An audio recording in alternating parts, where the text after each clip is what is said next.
अस्सलाम वालेकुम दोस्तों, ये आदमी जर्मनी में रहता है और जर्मनी का माहौल बहुत ख़राब है। तो आइए देखते हैं कि डॉक्टर ज़ाकिर नाइक साहब ने इसके बारे में क्या फरमाया है। और दोस्तों, वीडियो को लाइक करना और चैनल को सब्सक्राइब करना ना भूलिए। आज 2 साल अमेरिका में रहेगा तो उसके जन्नत में चांसेस कम है और जो पाकिस्तान में रहेगा उसके ज़्यादा है। ये बात मुझे समझ में नहीं आए, क्योंकि अगर कोई मुसलमान पाकिस्तानी मुसलमान अमेरिका में अपनी लाइफ गुजारता है तो वहाँ पे अगर वो ज़्यादा से ज़्यादा गुनाह करेगा तो या तो मतलब जना करेगा या शराब पिएगा। बाकी ना वो किसी को धोखा दे सकता है, ना किसी का मर्डर कर सकता है, और ना ही जो है ना रिश्वत हसद वगैरह मतलब कुछ भी नहीं कर सकता। लेकिन अगर आप पाकिस्तानी मुसलमानों को देखोगे। साहब, आप अमेरिका गए? नहीं, मैं गया हूं। इतने बार गया कि मुझे कैंसिल कर दिया मेरा वीजा। जब मैं पहले पहले जाता था 2000-3000 आते थे। जब बड़ी पब्लिक आने लगी वीजा ही कैंसिल किया। 10 साल का वीजा था, 2010 में कैंसिल कर दिए। क्या मैं जाके दहशतगर्दी फैलाऊंगा? क्यों कैंसिल किया मेरा वीजा? आप बोलो मुझे। रफी भाई, जी जी सुन रहा हूँ। क्या मैं आतंकवादी हूं? नहीं, बिल्कुल वो नहीं चाहते कि अमन फैले। वो नहीं चाहते कि अमन। अगर पाकिस्तान गवर्नमेंट ने मुझे बुलाया है तो कम से कम अमन तो चाहती है। अमल कम होगा लेकिन बुलाई तो सही। वो मेरे मेजबान है, वो मेरे मेजबान है। मुझे हक है कि मैं भी उन्हें दावत दूं। मैं मिल चुका हूं अल्हम्दुलिल्लाह। उन्हें बुलाया तो सही। आपकी अमेरिका तो डरती है मुझसे। क्यों? आपके सवाल का भी जवाब दूंगा मैं। वहां आप देखेंगे अमेरिका में हमारे कुरान की जो आयत है, कभी आप कुछ भी गलत देखेंगे तो गुज़े बसर करो। सूरह नूर सूरा नंबर 24 आयत नंबर 30 और 31। कुछ भी गलत गुज़े बसर करो। वहां आप गाड़ी कितना चलाएंगे? नंगी नंगी औरतों की तस्वीर है। गुज़े बसर करेंगे एक्सीडेंट हो जाएगा भाई, कत्ल हो जाएगा। आप घर के बाहर निकलो, most of the western country में वो मोटरसाइकिल बेचने के लिए नंगी लड़की बैठी है। गाड़ी बेचने के लिए BMW का नाम सुना है? BMW। जी जी सुना है। हाँ, BMW के आगे मैंने देखा ना ऐड, मुझे किसी ने कहा एक लड़की बिकिनी में और उसमें लिखा है test drive her now, test drive her now, who the girl of the car. अपने भाई बहन को बेच रहे, मां को बेच रहे, फिर भी पाकिस्तानी जाते उधर। तो इस्लाम को फॉलो करना। यहां मैं नहीं कहता हूं कि पाकिस्तान में गुनाह नहीं होता है, बट परसेंटेज देखेंगे यहां फिर भी कम है। पाकिस्तान में अमेरिका से कम है। और जो अमेरिका में जो फयाश है वो आपके घर में घुसता है। आप समझ रहे? जी जी। यहां जो है आप अगर रहना चाहते रह सकते। आप बोलते हैं अमेरिका में रिश्वत नहीं। कौन बोला अमेरिका में रिश्वत नहीं? लेकिन ज्यादा नहीं होता ना जितना पाकिस्तान में होता है। अरे वहां तो बिलियंस ऑफ डॉलर्स में होता है, यहाँ रुपए में होता है। आपको तादाद ज्यादा रखती है। 1 बिलियन रुपया, 1 बिलियन, वहां 1 बिलियन डॉलर है, 300 गुना। आप समझ रहे? आपको शायद गिनती देख रहे। 1 बिलियन, 1 करोड़ रुपया। वहां तो क्या मिलियन डॉलर? अरे बट मिलियन डॉलर 1 करोड़ से ज्यादा है। आपको शायद पता नहीं होगा 1 बिलियन डॉलर कितना है? 10 लाख। 10 लाख रुपया, 10 lakh dollar. 10 lakh dollar. Million dollar कितना है? तो 10 लाख डॉलर। मिलियन डॉलर कितना है? 10 करोड़ होंगे मतलब।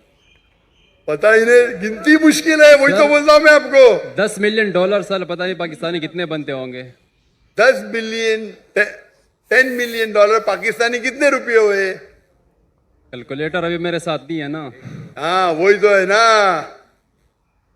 तकरीबन 30 करोड़ होते, 30 करोड़, 3 बिलियन। समझ रहे आप?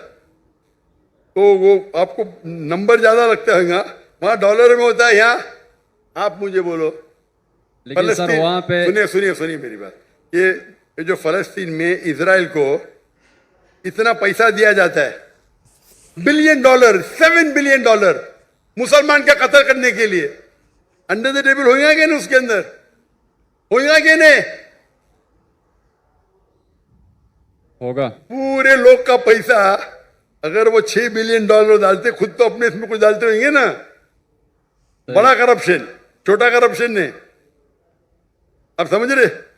जी जी। आप मुझे बोलो, आप वहां वक्त रहते, आप कमाते, आपके पैसे से बेगुनाह लोग का कत्ल हो रहा है, आप जिम्मेदार है क्या नहीं? है क्या नहीं? जी बिल्कुल मैं ये हूँ। जितने पाकिस्तानी वहां रह रहे अमेरिका में, उनके हाथ में हमारे गाजा के मुसलमान का खून है।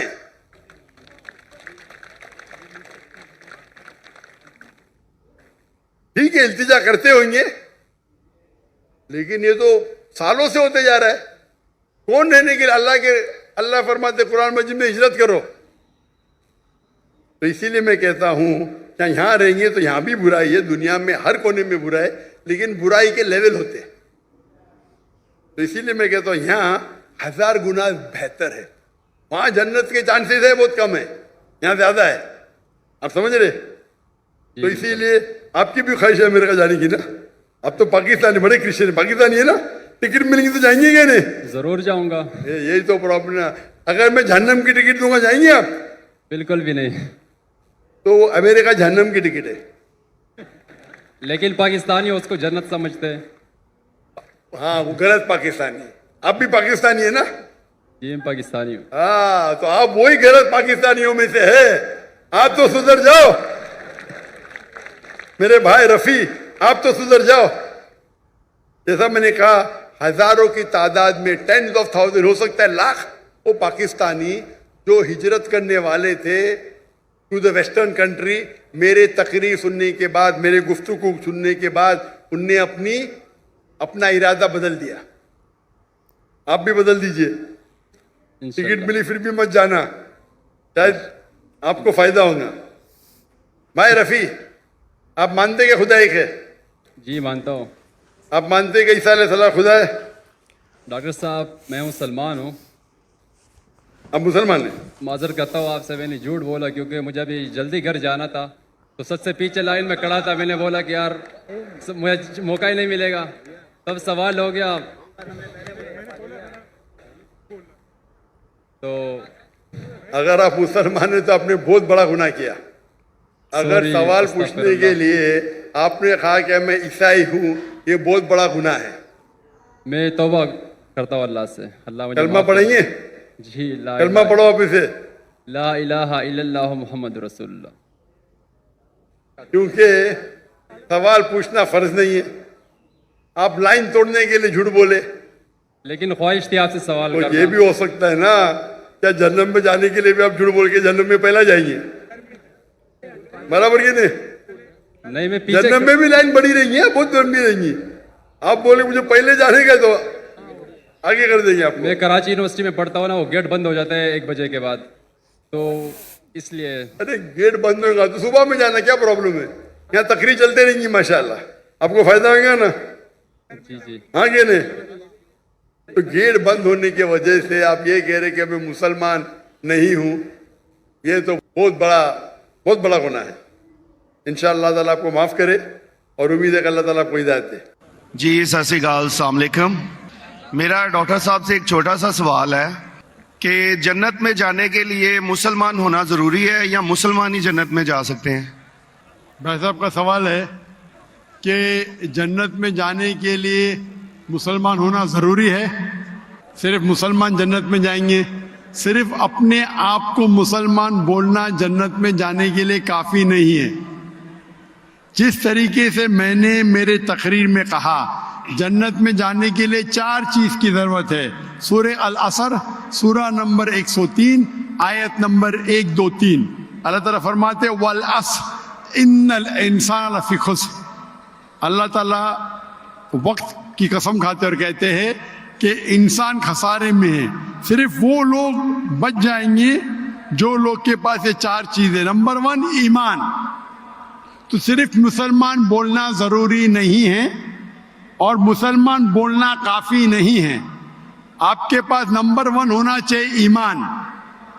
अगर आपके पास ईमान है कि अल्लाह एक है और अल्लाह के आखिरी नबी मोहम्मद सल्लल्लाहु अलैहि वसल्लम हैं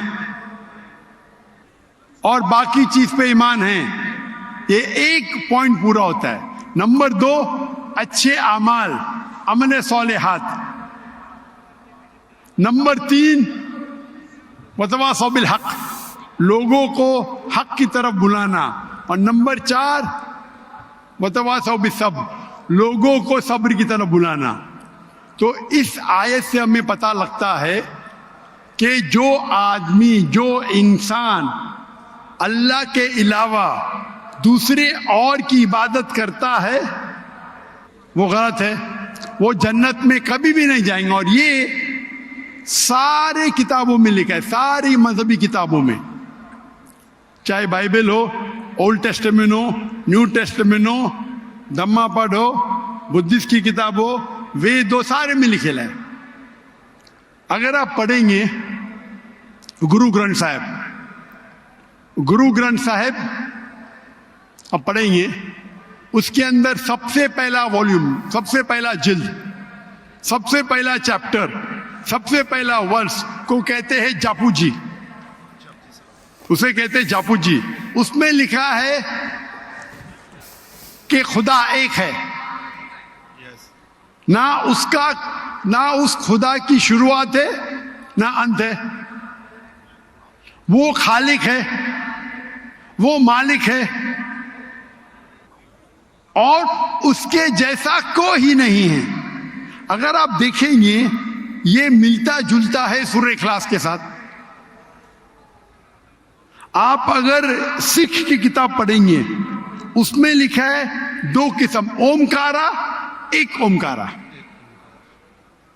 ईश्वर का मैनिफेस्ट फॉर्म, अनमैनिफेस्ट फॉर्म। हाँ कि नहीं? हाँ कि नहीं?